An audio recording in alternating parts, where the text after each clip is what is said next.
Alors le tatemae, c'est le principe, je pense que je l'ai dit vite fait entre deux mots là, c'est le principe de jamais pouvoir dire ce que tu penses. Au Japon, tu as des règles très strictes de conduite en société qui consistent à, par exemple, ne pas dire non. Ne jamais dire non. C'est juste pas quelque chose que tu dis, tu vois. Et si tu dis non, c'est mal poli, c'est pas bien. On sait pas pourquoi, mais c'est pas bien, tu vois. Tu peux pas dire non. Et ça cause des énormes malentendus entre les gens. Aussi le fait que, comme tu peux pas dire non au travail, tu peux jamais dire non. Le tatemae, c'est toujours avoir l'air d'être content, toujours avoir... Tu sais, quand tu les vois dans les magasins, ils sont comme ça, genre, hi, konnichiwa, tu vois, genre un peu... Ils ont toujours l'air contents, alors que à l'intérieur, ils sont en train de craquer mentalement complètement.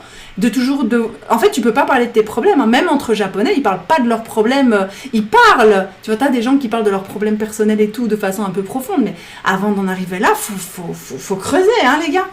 Là, ça commence parce que justement, il y a plein de gens, des influenceurs, des militantistes et tout, qui ont détruit le tatemae, on n'en veut plus, maintenant c'est le honne, maintenant on est naturel, maintenant on dit ce qu'on pense. Tu vois, il y a de plus en plus de gens, de youtubeurs et tout, qui disent ce qu'ils pensent. J'avais vu une interview il y a quelques mois sur Getsuyobi no Yofukashi, le truc de Matsuko Deluxe.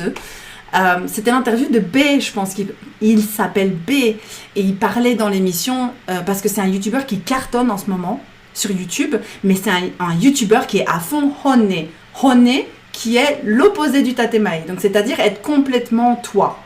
Genre être vraiment toi, ne pas avoir de masque.